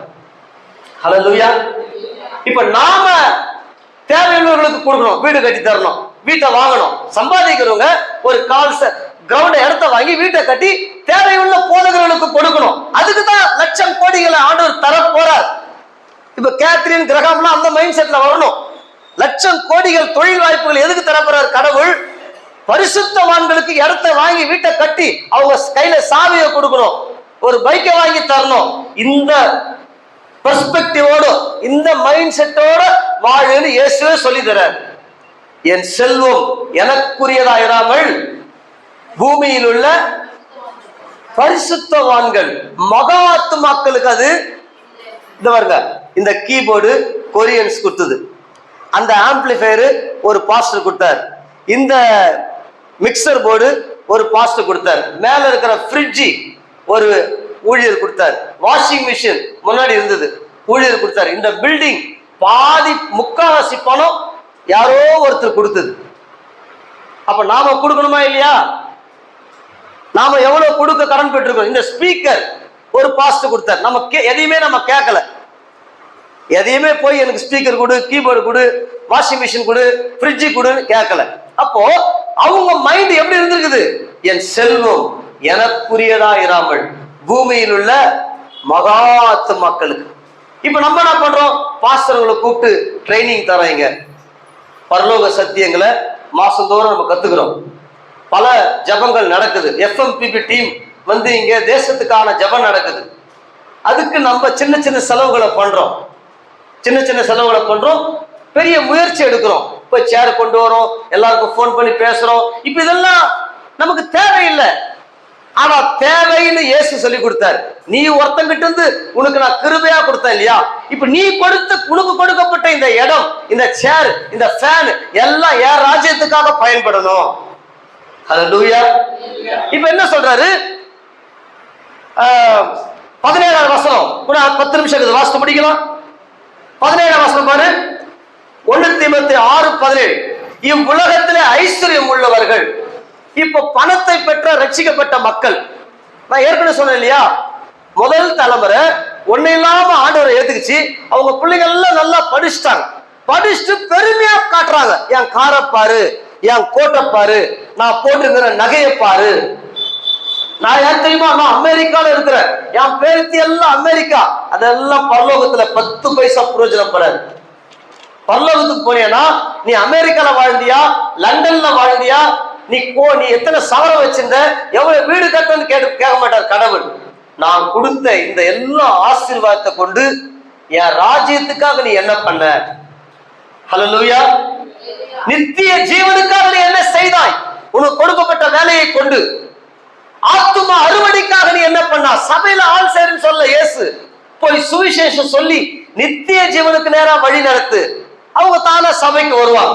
சபை வளரணும், சபை பெருகணும், சபை பலப்படணும், அது வேற. ஆனா இயேசு சொன்னது உனக்காக போய் வேலை செய். அவங்களுக்கு போய் நான் ஊழியம் செய்யணுமா, அவங்களுக்கு போய் நான் ஆத்துமாதம் பண்ணுமா அப்படிலாம் நினைக்கல. அப்படிதான் நினைச்சா அது சுயநலமான வாழ்க்கை. இயேசு நித்திய ஜீவனுக்கு போய் சொல்லுப்பா, எல்லாருக்கும் சொல்லு. எல்லா இடத்துல மகளிர் ஹாஸ்டல் இருக்குது, அநாத ஆசிரமங்க இருக்குது, எங்க பார்த்தாலும் வாலிப பிள்ளைங்க கேரளா, கர்நாடகா, ஆந்திரால இருந்து அங்கங்க ரூம் எடுத்து சாரசாரியா போறாங்க. அவங்ககிட்ட போய் இயேசுவை பத்தி சொல்லு. அவங்க கிட்ட பரிசுத்தமான கடவுளை பத்தி சொல்லு, நித்திய ஜீவனை பத்தி சொல்லு அப்படின்னு ஆண்டவர் அழைக்கிறார். அததான் சொல்றாரு, இவ்வுலகத்துல ஐஸ்வர்யம் உள்ளவர்கள் 1 தீமோத்தேயு 6:17 இருமாப்பான சிந்தை உள்ளவர்களா இந்த தெனாட்டுல இருக்காதப்பா. அதாவது பணம் உள்ள அநேக மனிதர் பணம் இல்லாம பார்த்து தெனாட்டுல இருக்கிறாங்க. இவங்க ஜெபிக்கிறது இல்லைங்க, இவங்க விசுவாசம் இல்லைங்க, இவங்களுக்கு சரியான பரிசுத்தம் இல்லைங்க, அப்படிலாம் பேசாதன்றார். கடவுள் அவனை ஏழையா வச்சுக்கிறாரா? நீ கொடு, நீ கொடுத்த அவன் வாழ்க்கை தரத்தை முன்னேற்று. அதுக்குதான் உங்ககிட்ட நான் கொடுத்துருக்கிறேன், அவன்கிட்ட இல்லையா அவனை பார்த்து ஏளனமா நினைக்காத, கேவலமா பேசாத. ஒருவேளை அவன் சோம்பேறியா இருந்தா அவனுக்கு புத்திமதி சொல்லு. ஏப்பா அப்படி இருக்கிற, ஒரு தொழில் பண்ணலாம, ஒரு வியாபாரம் பண்ணலாம, நீ டெய்லி என்னதான் பண்ற, 8 மணி நேரம் என்ன செய்யற, இந்த மாதிரி விஷயங்களை சத்தியத்துல இருந்து சொல்லி கொடு.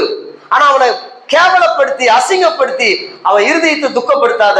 நீ அவன் வாழ்வாதாரத்தை தூக்கி நிறுத்தத்தான் உனக்கு நான் இதை கொடுக்கிறேன். அதை சொல்ற பாருங்க, இருமாப்பான சிந்தை உள்ளவர்களா இராமல், நிலையற்ற ஐஸ்வர்யத்தின் மேல் நம்பிக்கை வையாமல், நாம் அனுபவிக்கிறதுக்கு சகலவித நன்மைகளையும் நமக்கு சம்பூர்ணமாய் கொடுக்கிற ஜீவனுள்ள தேவன் மேல் நம்பிக்கை வை.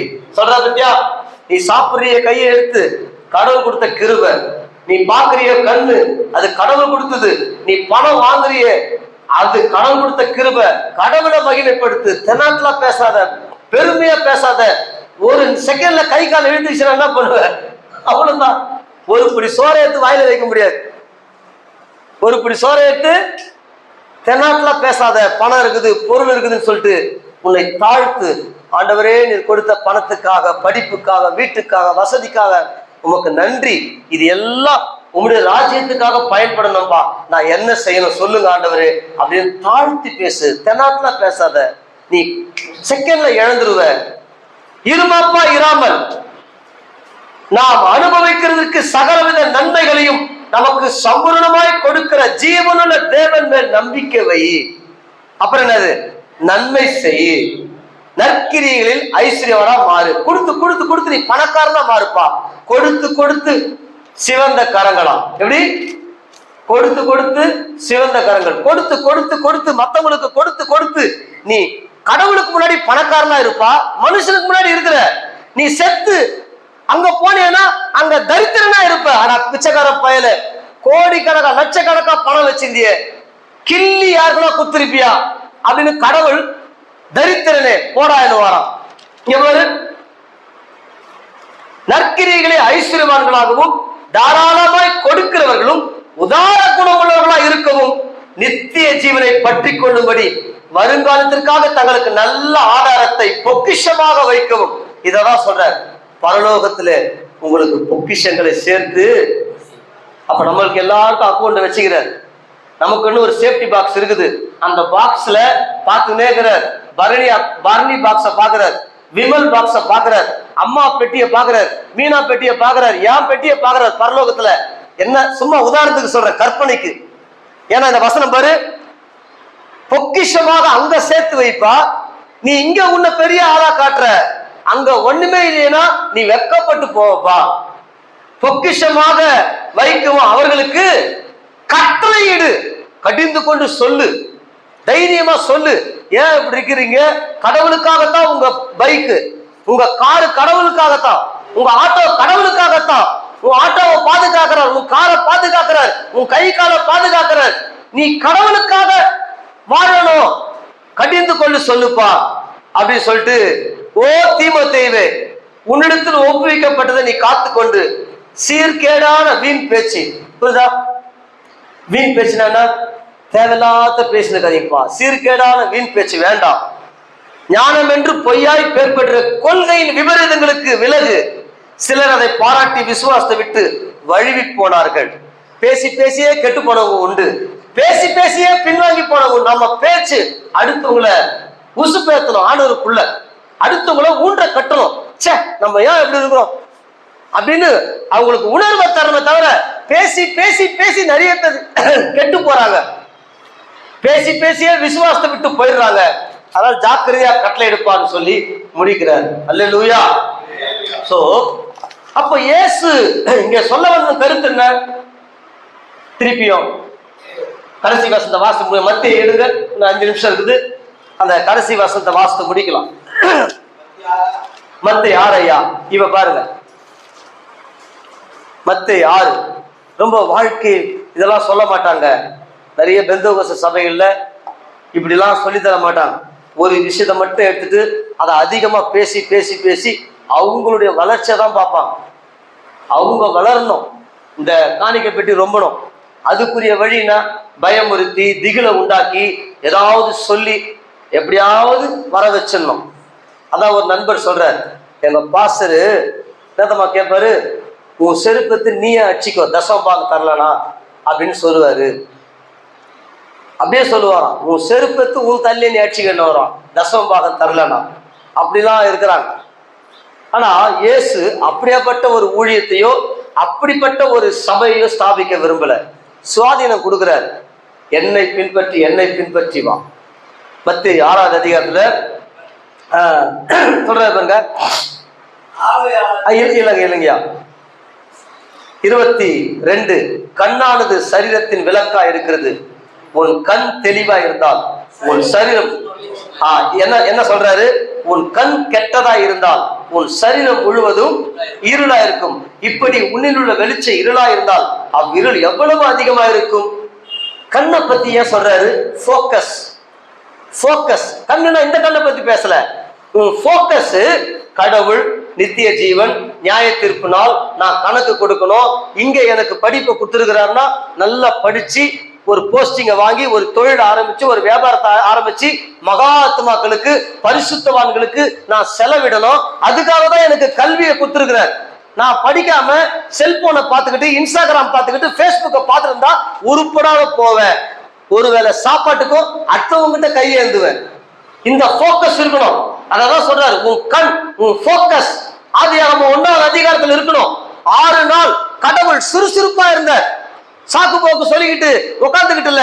எதுவா இருந்தாலும், ஊழியமா இருந்தாலும், ஜபமா இருந்தாலும், உபவாசமா இருந்தாலும் ஆக்டிவா இருக்கணும். நல்லா பாடணும், நல்லா ஆராதிக்கணும், நல்லா உபவாசிக்கணும், நல்லா ஊழியம் பண்ணணும், தொழிலா நல்ல வேலை செய்யணும், படிப்பா நல்லா படிக்கணும். இந்த போக்கஸ் சொல்ற எதுக்கு? பூமியில் உள்ள மகாத்மாக்களுக்கு, என் முழு பிரிவை வைத்திருக்கிற பரிசுத்தவான்களுக்கு நான் உதவி செய்யணும். இதுக்குதான் நான் படிக்கணும். அப்போ பரலோகத்துல நித்திய ஜீவனை நான் பொக்கிஷத்தை சேர்த்து வைக்கணும். இந்த போக்கஸ பத்தி சொல்றாரு.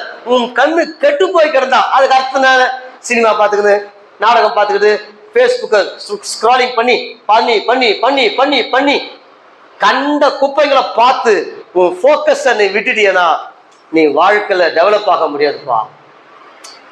போக்கஸ். அப்ப ஜாக்கிரதையா இருக்கணும். என் நேரம், அடுத்தவன் ஆடுற கிரிக்கெட்டை நான் உட்காந்து பார்த்துன்னு, எவனோ ஒரு அரசியல்வாதி தேவையில்லாத குப்பைகளை பேசினுக்கிறான், அவன் நான் உட்காந்து பார்த்துன்னு இருக்குத்தான். கண்ட பொய்களை போடுறானுங்க யூடியூப்ல, அந்த பொய்கள்லாம் உட்காந்து நான் பார்த்துன்னு. நான் பார்க்க வேண்டியது என் வேலை, என் தொழில், என் படிப்பு, என்னுடைய பொருளாதாரம். மாதம் 20,000 சம்பாதிக்கிற நான் இன்னும் கொஞ்ச நாள்ல ஒரு 30,000 ரூபாய் சம்பாதிக்கிற லெவலுக்கு நான் போனோம். ஒரு 1/4 சென்ட் இடம் கூட இல்ல, ஒரு அரை கிரவுண்ட் வாங்குற அளவுக்கு நான் திட்டமிடணும். இதெல்லாம் சின்ன பசங்களுக்கு ரொம்ப பயனுள்ளது. 45 வயசுக்குள்ளவங்களுக்கு ரொம்ப பயனுள்ளது நான் சொல்ற விஷயம்லாம். அந்த போக்கஸோட வாழணும். பணத்தை செலவிடக்கூடாது, அதை சேமிச்சு வச்சு அடுத்த கட்ட லெவலுக்கு போக அந்த பணத்தை நாம உஷாரா பார்க்கணும். கடவுளுக்குரியதை செய்யணும், கடவுளுடைய ஊழியங்களை தாங்கணும். இந்த சேர் சொன்னாங்க இல்லையா, சேர் இதெல்லாம் எழுதி வச்சுக்கின்னு வாசித்துக்கின்னு பேர் சொல்லிக்கலாம் இருக்கக்கூடாது. 10 சேரை இறக்கி விட்டு போய்கினே இருக்கணும். அதுதாங்க போக்கஸ். கடவுள் மேல கண்ணை வச்சவன் இந்த கணக்கெல்லாம் பார்த்துட்டு இருக்க மாட்டான். எவ்வளவு பணங்கள் ட்ரைனிங்க்கு நான் செலவு பண்ணி வந்தீங்களா, எவ்வளவு சுவிசேஷ பயிற்சிக்கு எவ்வளவு பணங்கள் இங்க நடந்திருக்குது. அவ்வளவு பேருக்கு சாப்பாடு, டிஃபன், வடை, காஃபி. ஏன்னா போக்கஸ். எனக்கு தெரியும், பைபிள் நான் கத்துக்கினேன். கண்ணு நித்திய ஜீவன் மேல, கடவுள் மேல இருக்குது. அதனால இந்த 5 ரூபாய், 10 ரூபாய், 100 ரூபாய், 200 ரூபாய் மேட்டரே கிடையாது. இயேசுக்காய், சுவிசேஷத்திற்காய், பரலோகம் தான் தாய் வீடு, அதை தேடி நீ ஓடு. அப்போ இந்த கண்ணு கெட்டதா இருந்தால் சொல்றார், உன் போக்கஸ் அவங்ககிட்ட சண்டை போடுக்கணும், இவங்கிட்ட சண்டை போடுக்கணும், அவங்க இதை சொல்லிட்டாங்க, இவங்க அதை சொல்லிட்டாங்க, இப்படி எல்லாம் உன் போக்கஸ் இருந்ததுன்னா நீ வேலைக்கே ஆக மாட்டப்பா, உன் உடம்பு முழுதும் கெட்டு போயிடும். கரெக்டா?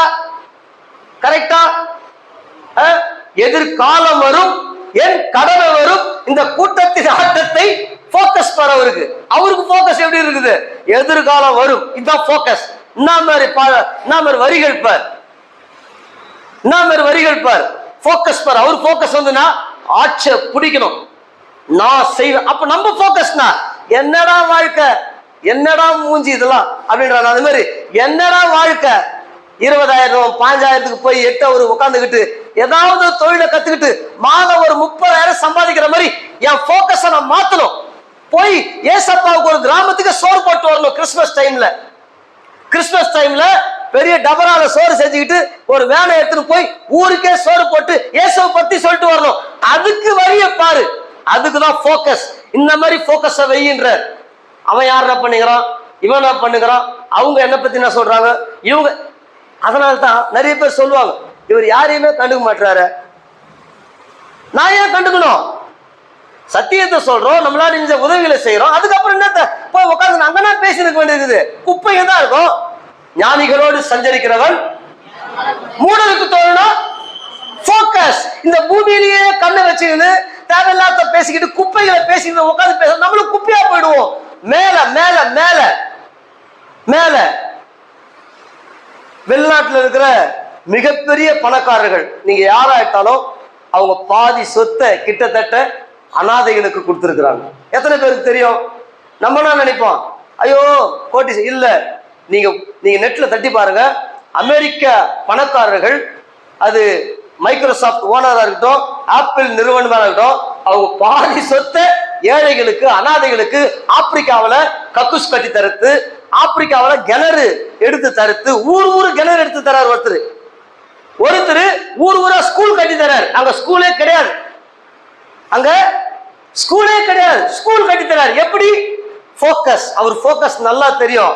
நான் அங்க போறேன், அங்க போனா கடவுள் என்னை பார்த்து காரி துப்பிடக்கூடாது, அடா பிச்சைக்காரனே போடா அக்கிரிக்குன்னு சொல்லக்கூடாது, பரலோகத்துல நல்ல பொக்கிஷத்தை சேர்த்து வச்சப்பா.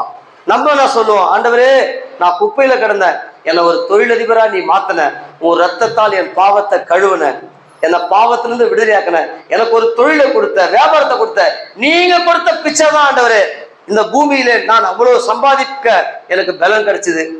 இதுதான் போக்கஸ். இந்த மைண்ட் செட்ல வாழ்ந்தோம்னா கண்டவா சில உத்தமர்கள் வருவாங்க, பணம் பணம் பணம் ஓடாதப்பா, இது அது பாக்கெட்ல 10 ரூபாய் இருக்காது. உணர்வு வரும், உணர்வு சொல்லும் ஜபம் ஜபம் ஜபம் ஜபம், அதுவும் உருப்படாது. இயேசு சொல்றது ஜபமும் தேவை, பணமும் தேவை. அந்த ஜபத்தை கொண்டு அந்த பணத்தை கொண்டு ஆத்துமாக்களை ஆதாயம் பண்ணு, இந்த சமுதாயத்தை மாத்து, சமுதாயத்தை மாத்து. என்ன சொல்ற? ஒரு 1500 ரூபாய் இதை வாங்கி உட்காந்து பேசி 4 பேருக்கான சத்தியங்களை சொல்லி, இது ஒரு ஊழியம் தான். இப்ப நான் தமிழ் பேசி அனுப்ப போறேன், ஏற்கனவே அனுப்பிச்சிருக்கிறேன். இப்ப உட்காந்து பக்காவா ரெக்கார்ட் பண்ணி அனுப்ப போறோம். நம்முடைய மொழி எவ்வளவு முக்கியமானது, நம்முடைய மொழியில இருக்கிற விஷயங்கள் என்ன, ஒரு 5 நிமிஷம் வீடியோ. இதுவும் சேவை தான். மக்கள் சினிமாக்கார பின்னாடி போயிருக்கிறாங்க, சினிமாக்கார சொல்றதெல்லாம் வேலை வாக்குறாங்க, எல்லாம் பொய். தமிழ் சொல்லுது, தமிழ் கூறும் நல் உலகம். வேதம் சொல்லுது எப்படி மனுஷன் வாழணும், திருக்குறள் சொல்லுது, நாலடியார் சொல்லுது. நான் ஏற்கனவே வாசம் பார்த்தீங்களா, படிப்பை பத்தி. இதுதான் நல்ல விஷயம். வாலிபர்கள் ஒண்ணுமே தெரியல, சின்ன பிள்ளைங்க எல்லாம் சினிமாக்கார சொல்றத பேசிக்குதுங்க, அவன் எங்கேயோ இருக்கிறான், இதுங்க அப்படியே இருக்குதுங்க. இதெல்லாம் மாறணும்னா நல்ல எண்ணங்கள் வாலிபர்களுடைய உள்ளத்துல போடப்படணும். நல்ல தமிழ் கூறும் நல் ஆலோசனைகள், நன்னெறிகள், வேத வசனங்கள் மக்களுடைய உள்ளத்துல போட்டாதான் மக்கள் தூய்மையாகும். கிரிக்கெட்டுக்கு அடிமையாக மாட்டாங்க, சினிமா நடிகனுக்கு அடிமையாக மாட்டாங்க, இயேசுக்கு அடிமையா இருப்பாங்க. போய் வேலை செய்வாங்க. வேலைன்னா அது ஊழியமா இருந்தாலும், அது எலக்ட்ரிக்கலா இருந்தாலும் போய் செய்வாங்க. இன்னைக்கு இல்லையே, இந்த டிவி இந்த லைட்டை ரிப்பேர் பண்றதுக்கு ஆள் இல்லை, ஒரு வருஷ கோர்ஸ் அது. இந்த பொருளை ரிப்பேர் பண்றதுக்கு ஆள் இல்லை சபையில, எத்தனை பாரிஸ்க்கு ஓடுறோம். காரணம் என்ன? இதை ரிப்பேர் பண்றதுக்கு ஆள் இல்லை சபையில. ஒரு ஃபேனை மாட்டி முறுக்க ஆள் இல்லை சபையில. ஒரு கம்ப்யூட்டரை சர்வீஸ் பண்ண ஆள் இல்லை சபையில. எல்லாம் பாரிஸுக்கு போய் அங்க போய் நின்று எடுக்கிறோம். படிப்புனா வெறும் டாக்டர் இன்ஜினியர் மட்டும் படிப்பு அல்ல, இதெல்லாம் கூர்ந்து கவனிக்கணும். இதை நான் கற்றுக்கொள்வேன். இதன் மூலம் என்னுடைய வாழ்வாதாரம் உயரும், என் ஊழியங்கள் உயரும். இதன் மூலம் நான் 4 பேருக்கு இயேசுவை பற்றி சொல்லுவேன், அவங்கள ஃப்ரெண்டா பழகுவேன், அவங்கள சீஷனா மாத்துவேன், அவங்களுக்கு என் வீட்டை திறந்து கொடுப்பேன். அததான் சொல்றார், உன் கண் இப்படிப்பட்ட நோக்கத்துல இருக்கணும்பா. கெட்டு போன கண்ணு வேண்டாம். கெட்டு போன கண்ணுன்னா தரிசனம் கிடையாது, சோறு, தூக்கம், சோம்பேறித்தனம் பேச்சு, சாக்கு போக்கு, சண்டை, குழப்பம். இதுல இருக்கிற மக்கள் கண் சொருகி போன குருடர்கள். உன் கண் கெட்டதா இருந்தால் போக்கஸே சரியில்லையே, போக்கஸே சரியில்லையே. ஹல்லேலூயா. கர்த்தருக்கு இந்த காணிக்கை கொடுப்போம். உன் கண் நல்லதா, நல்ல போக்கஸ். இன்னும் சொல்லிக்கிட்டே போலாம். பரலோகம் தான் என் பேச்சு, பரிசுத்தம் தான் என் மூச்சு. ஹல்லேலூயா. கொஞ்ச காலம் பூமியிலே, கொஞ்ச காலம் இந்த பூமியிலே இயேசுவுக்காய் சுவிசேஷத்திற்காய், இயேசுவுக்காய் சுவிசேஷத்திற்காய். பரலோகம்தான் என் பேச்சு, பரிசுத்தம்தான் என் மூச்சு. பரலோகம்தான் என் பேச்சு, பரிசுத்தம்தான் என் மூச்சு. என்னோட கூட போராட போய் ஆத்மாக்கள் சேர்த்திடுவே, என்னோட கூட போராட போய் ஆத்மாக்கள் சேர்த்திடுவே, கூட்டி சென்றிடுவே, அங்கு நடனம் ஆடிடுவே. ஹல்லேலூயா. என்ன இயற்கை இருக்கு தெரியுங்களா? அப்படி போய் பார்த்தாதான் தெரியுது. இந்த டூரிஸ்ட் பிளேஸ்க்கெல்லாம் போனா அவ்வளோ இன்பமா இருக்குது. வெளி உலகத்துக்கு போனா எவ்வளோ இடங்கள் இருக்குது. இதெல்லாம் வாழ்க்கையை போய் அனுபவிக்கணும். அங்க போய் இயேசுவை மகிமைப்படுத்தணும். எத்தனை காடுகள், மலைகள், நீர்வீழ்ச்சிகள், ஓடைகள், எவ்வளோ மனதுக்கு இன்பமா இருக்குது. உலகத்தையே மறந்து போறோம் அந்த இடத்துக்கெல்லாம் போனா. அதெல்லாம் போங்க, போய் பார்க்கணும். அதுக்கெல்லாம் இயேசுவை பிடிச்சிக்கணும். ஒழுங்கா ஒரு தொழிலை கத்துக்கணும், ஒரு வியாபாரத்தை கத்துக்கணும், கொடுத்த படிப்பை உஷாரா பிடிக்கணும், ஊழியத்தை உஷாரா பிடிக்கணும். போய் அங்கெல்லாம் நல்லா ஊழியம் பண்ணிட்டு வரலாம். நல்லா ஜெபிக்கணும், வேத அறிவை வளர்த்துக்கணும். ஃப்ரீயா இருக்கும்பொழுது நல்லா படிச்சு இந்த புத்தகங்கள் எல்லாம் வாசித்து நல்லா படிச்சுக்கிட்டோம்னா அங்க போனா கடவுள் நம்மளை பயன்படுத்துவார். இதெல்லாம் என் சொந்த அனுபவத்துல நான் பார்த்துருக்கிறேன். எவன் பின்னாடியே ஓடி கொடுந்தா 10 காசுக்கு மதிக்க மாட்டான். காலம் ஃபுல்லா அவன் குட்டிக்கிட்டே இருப்பான். நம்ம குனிஞ்சுக்கிட்டே இருக்கணும். நம்மள உருவாக்கிக்கணும்னா கற்றவருக்கு சென்ற இடமெல்லாம் சிறப்பு. பைபிளை கற்றவருக்கு, புத்தகங்களை கற்றவருக்கு போற இடத்துலாம் நல்ல வரவேற்பு. வாழ்ந்து காட்டுவோம் இயேசுவை, இயேசுவின் ராஜ்யத்துக்கு ஆயத்தமாகும். பரலோக பிதாவே, இந்த காலை பொழுதுல பரலோக பார்வை எங்களுக்கு வேண்டும். கொடுக்கப்பட்ட மெட்டீரியல் டிசிப்ளின் எங்களுக்கு இருக்க வேண்டும் என்று சொல்லி கொடுத்தீரப்பா. ஸ்பிரிச்சுவல் டிசிப்ளின், நல்ல ஜெபம், நல்ல உபவாசம், நல்ல வேத தியானம், நல்ல ஊழியம், ஸ்பிரிச்சுவல் டிசிப்ளின், தான தர்மங்கள், மெட்டீரியல் டிசிப்ளின், கொடுக்கப்பட்ட படிப்பு, கார், பங்களா, வீடு, வாசல், வண்டி, பொருள், நேரம், டிவி, இதெல்லாம் செல்போன், இதெல்லாம் ஒரு ஒழுக்கமுள்ள வாழ்க்கைக்கு, ஒரு ஒழுக்கமுள்ள டிசிப்ளினா நாங்க அதை மெயின்டைன் பண்ணணும். இஷ்டம் போல செல்ல நோண்டக்கூடாது, இஷ்டம் போல நாங்க பணத்தை வீணாக்க கூடாது, இஷ்டம் போல பணத்தை எங்களுக்காக நாங்க மட்டும் அனுபவிக்க கூடாது என்று நாங்கள் கற்றுக்கொண்டோம்ப்பா.